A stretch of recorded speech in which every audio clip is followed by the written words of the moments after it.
Hello, welcome. It's November, and I'm personally glad to be out of the energy of October.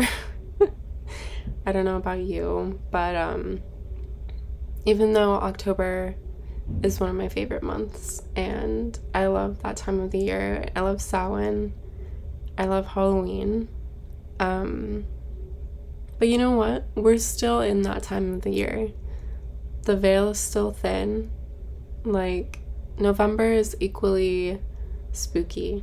All right? There, I said it. So, I'm gonna get started with this reading. I didn't do like a theme or a visual for this month. I just kind of jumped into the cards. So, I'm just gonna jump right into them. Our animal guide for the month of November is the swan. So I'm going to read part of the booklet for this card. It says that the swan brings us the qualities of soul, of love and depth, grace and beauty. Being associated with the Druid festival time of Samhain, the swan is also a bird of the threshold and represents that part of us which can travel into the otherworldly. Drawing this card may indicate that you will receive inspiration from the otherworldly, or that love is entering into your life. It is auspicious to draw this card if you are preparing to write a song or a poem, for the swan's skin and feathers were used to make the bard's ceremonial cloak. Today is November 1st, but I drew these cards yesterday on Samhain, so that was really lovely. This card is associated with love, beauty, and the soul, but also with thresholds, inner and outer, life and death, old and new. I really like this energy, and I also feel like part of this card, part of where my mind goes here is that like we are still in this time of decreased boundaries between the seen and unseen realms, and we can continue to embrace and work with that through November as well. But what really stands out to me about this card is the relationship with the soul. I feel like it's about this fundamental, devotional, authentic relationship that we have with our soul selves, and how as we come into greater union with that soulful part of ourselves, this allows us to magnetize the love that we are meant to experience in the world. It helps us attract in the people and opportunities that are vibrationally resonant for us. And of course, the swan makes me think of the Ugly Duckling story. And it kind of feels like this added layer of message about trusting that the right things for us exist. You know, we're meant to find belonging, to find our soul family, partners, opportunities, and these things come to us more readily as we allow ourselves to be in deeper and deeper relationship with our soul selves, you know? So the card for the month of November is the Emperor reversed. And I actually pulled this card directly before doing this reading. It was kind of like I was just informally messing with a separate deck, and this card popped out, the Emperor reversed. And I was like, okay, noted, you know, taking that as a message for myself. And then I set up and I set my intentions, create the space, and then I immediately pull the Emperor reversed in the actual monthly reading. So I think it might be in caps. But the Emperor is about this sacred call to embody who we are, to embody our soul truth, to really stand in that, to own it. Reversed, it can highlight our tendency to shrink, to hide, to filter, or modify ourselves in order to better fit in.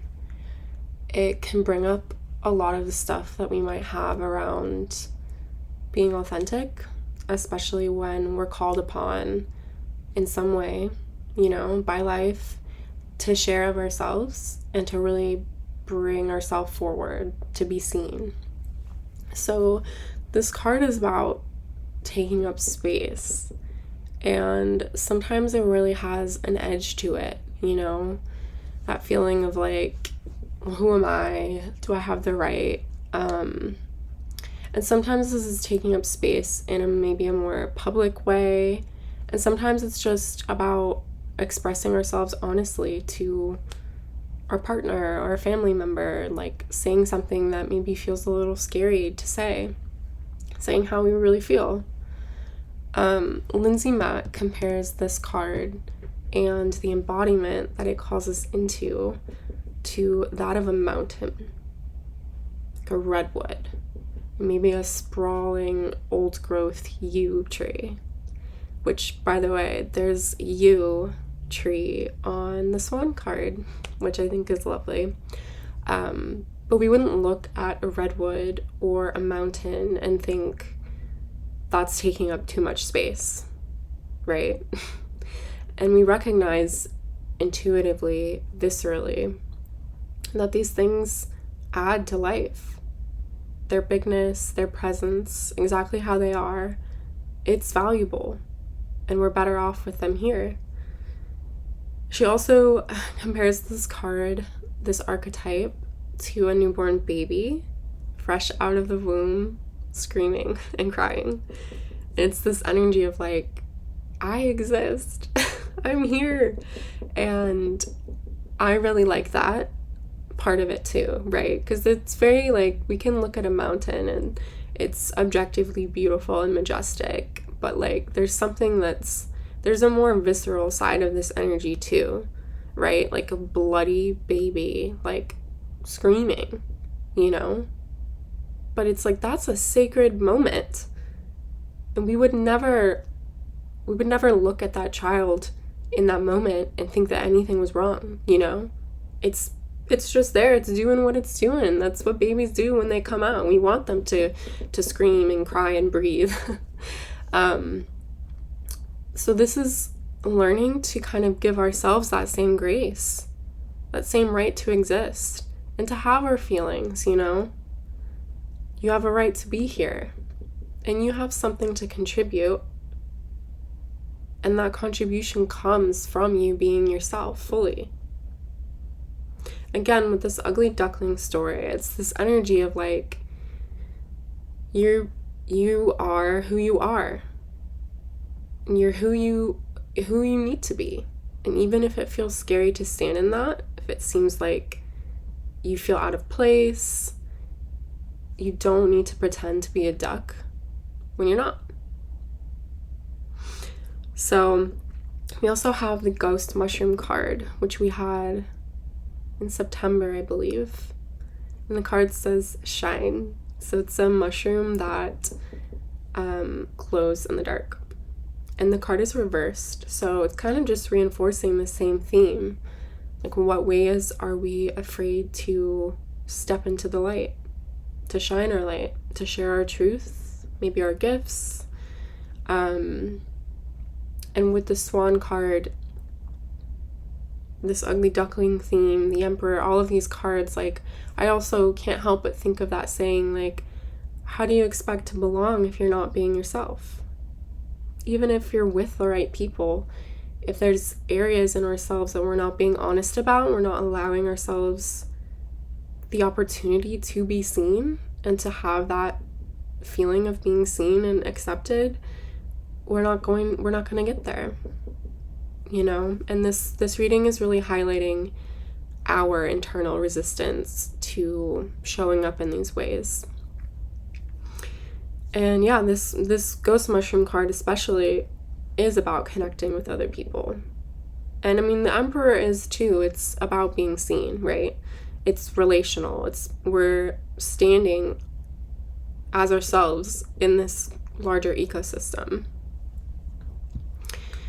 So the next tarot card that we have is the Nine of Swords. So this card can come up when we might be having some fears swirling around. You might be feeling kind of hypervigilant. We might be having a lot of worst case scenario thinking. And it's definitely an invitation to question these types of thoughts, to get really conscious and curious about them, and to do our best not to let them run our lives. You know, sometimes when I pull this card, it does make me feel relieved, but it's not always like we can just turn off these parts of ourselves that are activated, you know, but we can try to not let them drive a car.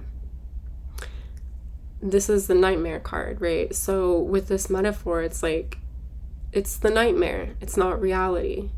You know, the fears are a product of their mind, and 99% of the time, again, following this metaphor, they don't actually match up to what's happening in real life. You know, we're having nightmares leading up to a big event, maybe, of us failing and everything going wrong, but it's just nightmares, you know? It's showing us something about our relationship to this thing, about how our anticipatory energy is taking form.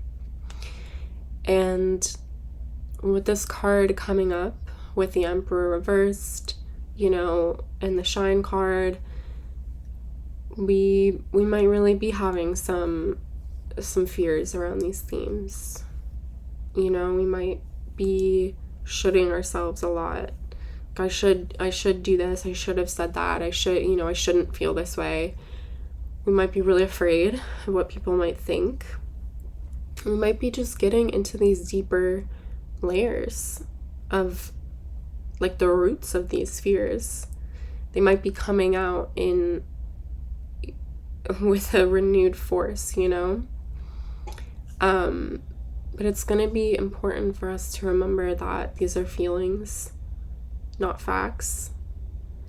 And can we have the courage to try anyway? To face our fears, you know? To check under the bed, knowing that there's likely not a monster down there.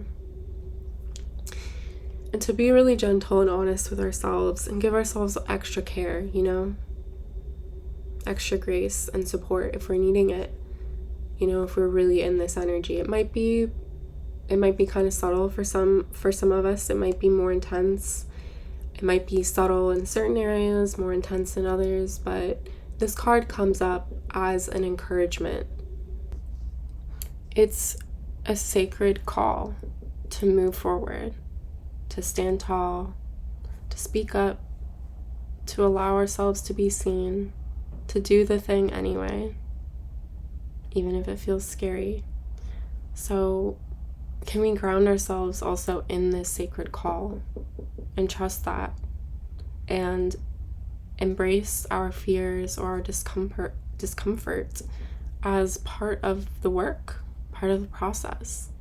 And can we remind ourselves that things can feel really scary and activated like this, especially right before we're about to expand, to step into our power in a new way, you know? The next card that we have is the Oyster King Mushroom card. So this card is about following what feels substantive to you. The card says substance. And it's also about trusting that substance is your birthright. That God, the universe, the divine wants you to experience substance, to have a life of substance.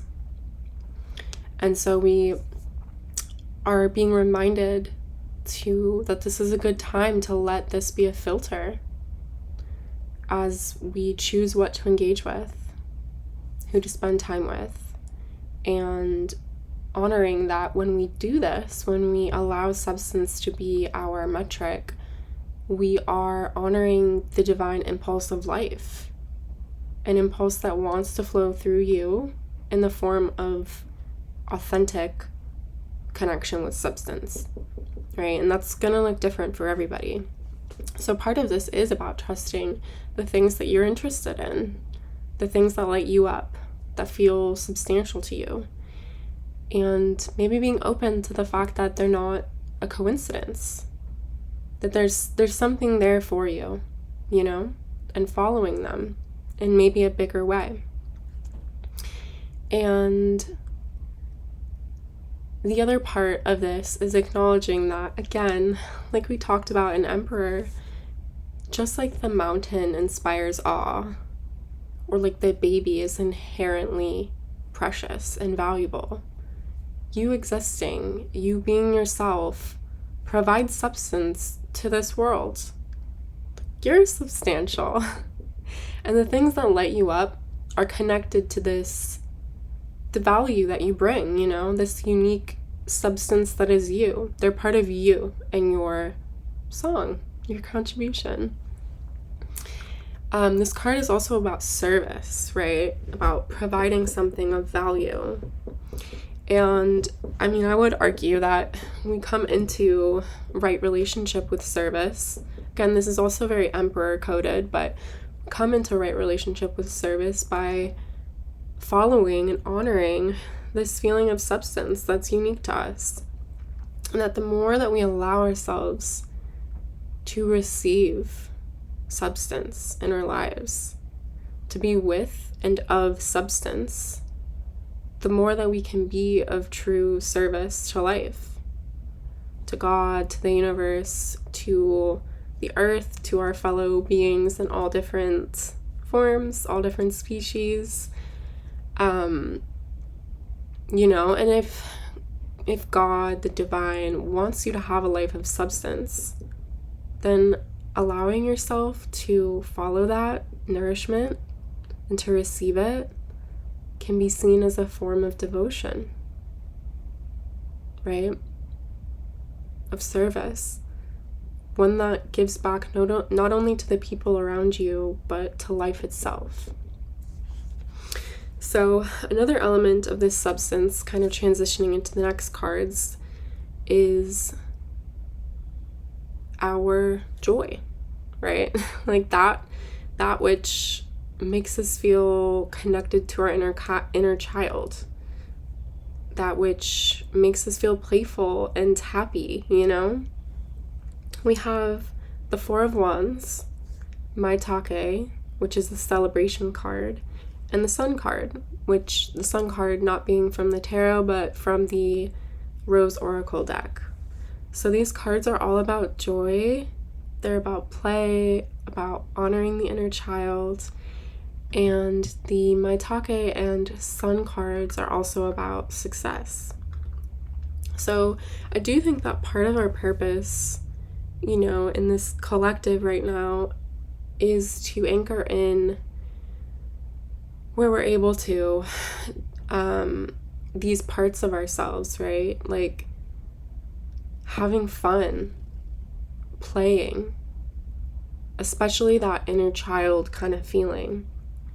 And we're going to find that our quote-unquote success is going to really be tied to this, kind of be contingent upon it in a way, you know, stem from and be fueled by our ability to play, to actually take like a true break and really fill up our cups, especially in a way that feels fun and good.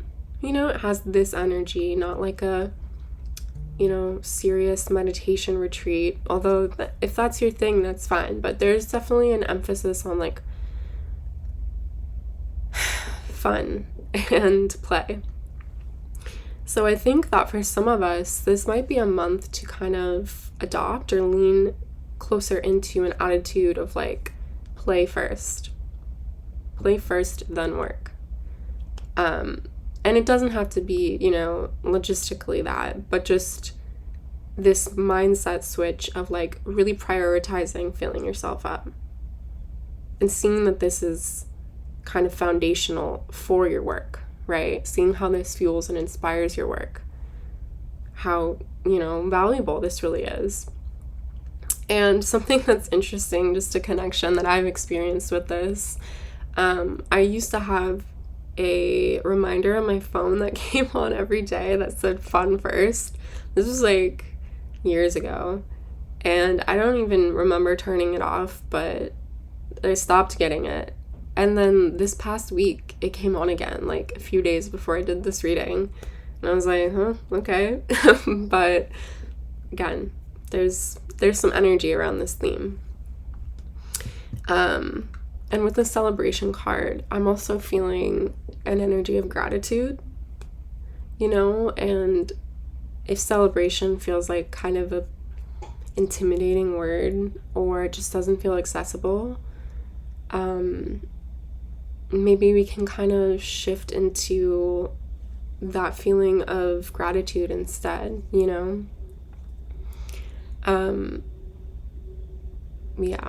This in the deck, this card, this celebration card, also portends success.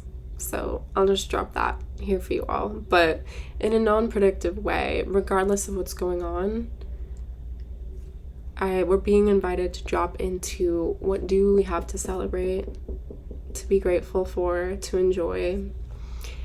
And this can be just like taking time to ritualize something that we would maybe already be doing, or just something that's really small and easy for us, adding in that layer of mindfulness,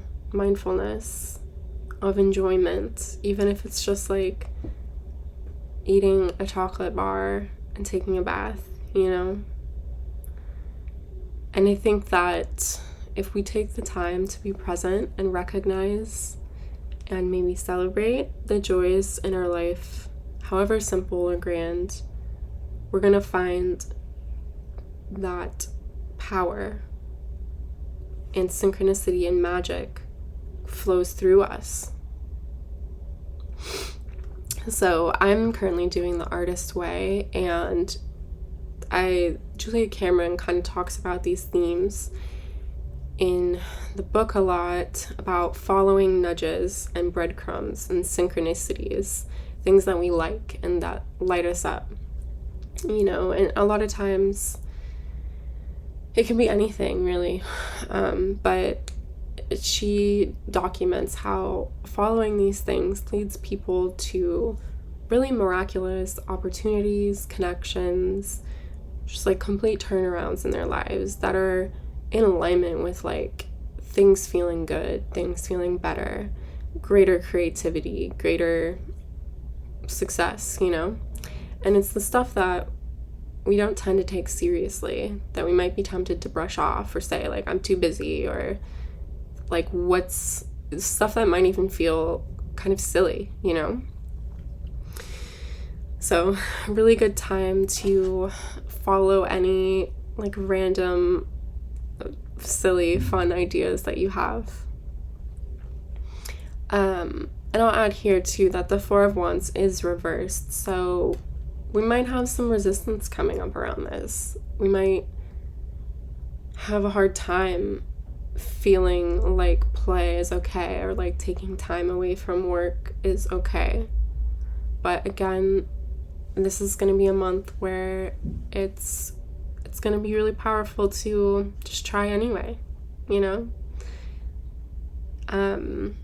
It might also be that we've really been needing to try this, really been needing to just like binge watch something, for a whole weekend, or go out dancing, or like stay up all night playing video games with our friends, whatever it is, just something that really lets us like, we let ourselves go in it,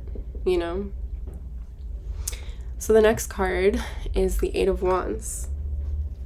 This is the energy of like something's coming, change is coming, something's on its way. We're in the midst of change. This card is about divine timing, about trusting in the timing of things.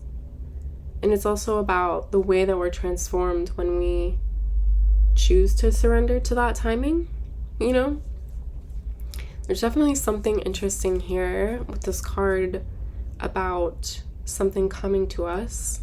Then we also have the Swan card about love, coming into union, into beauty, into artistic creation.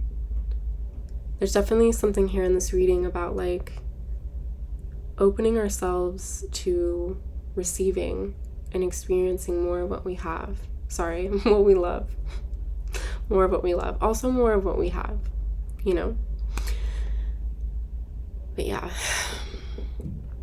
So the next cards that we have are Marshland, Lake and Pond, and Snow. So the Marshland card is about transition and change.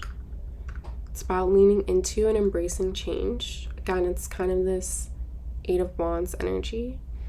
And the feeling I get with this card is like somebody is about to move.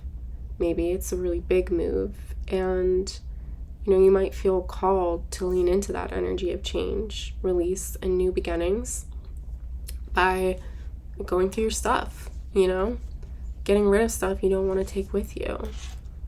And this makes sense logistically, but also logistically makes the energetic process of change move more efficiently as well. You know, this opens up space both physically and energetically for the new and for change. It grounds us into the energy of change.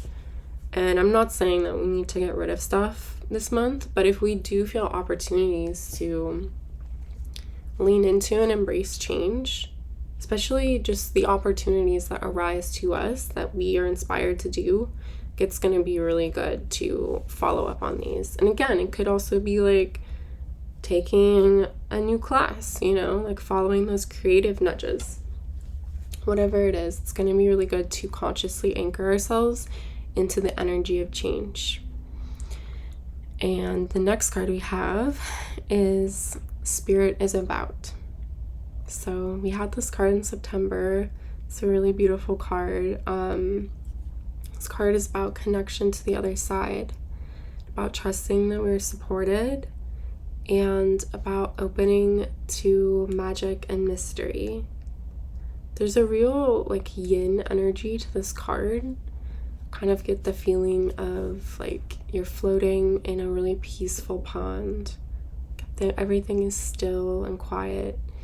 And as you're floating, you get the sense that your team and spirit is there with you, helping you, really, truly helping you and supporting you in coming into greater balance and success, into greater alignment with what's meant for you. That's the energy of this card. So just let that wash over you. And again, it's this energy of relaxing, of pleasure, but also of trust and asking for help, of heartfelt communication with life, you know? And there's definitely something to be said too. I feel like this pulls into the celebration themes, like about how having fun and playing can help relax us, you know, can help put us in this energy of receiving, of yin energy, of magnetism. And it's interesting too because we have all of these yin themes, but then we also have the Emperor and the King Oyster card, which one might associate with more yang themes. So there's an interesting balance here that I really like. And the last card, my dears, is the Snow card. So this is a really special card, and I think I'm just going to read you the description because I feel like it really speaks for itself. So the card is titled Awakening Dreams. Soft, quiet, and beautiful. There is something almost sacred about the first snow of the year. It touches the blessed keep of our dreams, a place where the heart and soul entwine. When it snows, we look up to watch the flakes fall. We lift our gaze to soft wonders, and our dreams awaken. Once you believed that anything was possible, and deep inside, part of you still believes that. Dreams remind us of our possibilities, and your dreams are being stirred once more. Now is the time to pursue them. So, very special, very sweet. I'm hoping that really sinks into your heart in the exact way that it's meant to. And that is it for the reading. I'm wishing you all a beautiful and brave November. Powerful November. Hopefully filled with many pockets of joy and play. Happy Samhain again. I'm so grateful to be here with you. Thank you for being here, and until next month, I'm wishing you well. Bye.